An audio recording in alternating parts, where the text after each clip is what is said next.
c'est l'heure de l'information locale à plus grande échelle, celle des 49 communes de la métropole et de ses 400 000 habitants et des brouettes. Et un peu partout autour du bassin grenoblois et surtout au-dessus, l'air est chargé de particules fines. La faute à nos polluants combinée à un froid sec qui maintient les polluants dans l'atmosphère.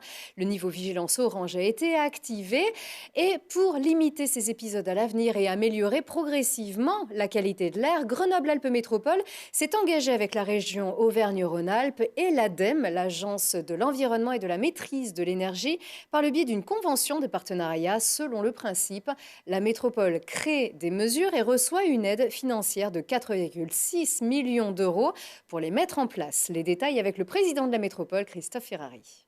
La région Auvergne-Rhône-Alpes et l'ADEME amènent près de 4 millions d'euros dans le pot commun, tout simplement pour aider, par exemple, à la conversion des véhicules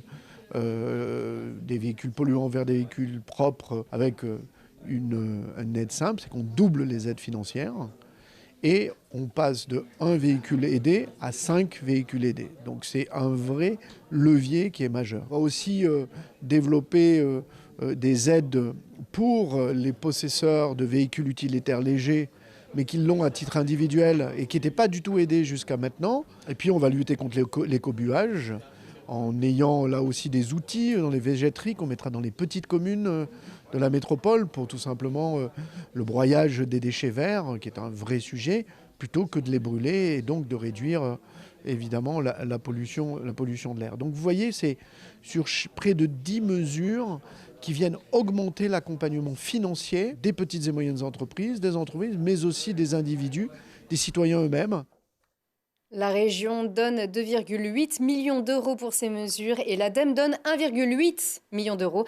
C'est une mesure qui s'est concrétisée par exemple avec le réseau de chaleur de Quai en Chartreuse. Les 4 bâtiments communaux sont désormais chauffés non plus au fioul, mais au granulé de bois provenant d'une scierie de Chartreuse, ce qui permet d'éviter le rejet de 100 tonnes de CO2 par an, soit 95% des rejets générés par l'ancienne chaudière.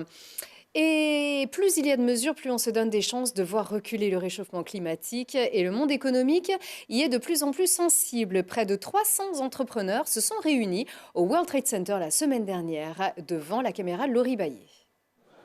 Face à l'urgence climatique, les entrepreneurs aussi doivent agir, se mobiliser et mettre en place des solutions au sein de leur structure. Impact est la journée dédiée à 300 dirigeants d'entreprise. L'objectif, se mettre au vert.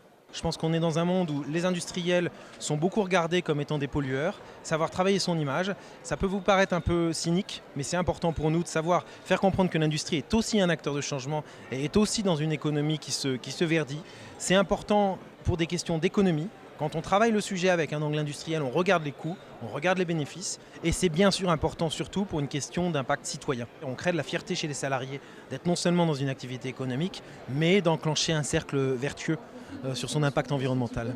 Une trentaine d'associations et d'institutions proposent des solutions à mettre en œuvre et à expérimenter. Au cœur des préoccupations, énergie renouvelable, mobilité, économie circulaire, achat et biodiversité. Alors, les solutions les plus faciles et peut-être les plus utiles, dans un premier temps, je proposerai les hôtels à insectes, comme vous le voyez ici. Et ça va permettre de favoriser l'installation et fixer des populations d'insectes pollinisateurs sauvages. La solution d'EcoCup pour les chefs d'entreprise, c'est une solution logistique de mise à disposition de gobelets réutilisables personnalisables. L'utilisateur donc peut utiliser son gobelet tout au long de la journée et quand il a fini en fin de journée de l'utiliser, il le remet dans un collecteur de gobelets. Et nous, régulièrement chaque semaine, on va venir récupérer ces collecteurs pour laver les gobelets hors site afin de réutiliser le gobelet et le ramener propre dans l'entreprise pour qu'il soit à nouveau réutilisé. Et puis, il y a les bons élèves. En fait, mon entreprise, elle a la particularité de consommer beaucoup de gasoil. La solution que j'ai trouvée, c'est la mise en place de panneaux photovoltaïques sur l'entreprise, d'une part. Et d'autre part, on a changé le mode de chauffage. On est passé avec des pompes à chaleur aérothermiques.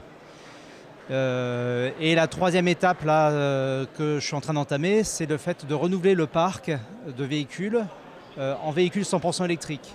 Impact véhicule des valeurs positives au sein des entreprises, des valeurs à ramener pourquoi pas à la maison.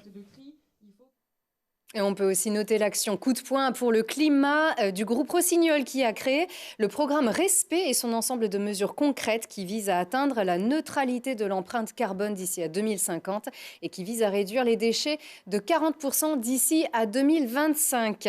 Ça avance donc et nous on s'arrête ici pour ce week-end.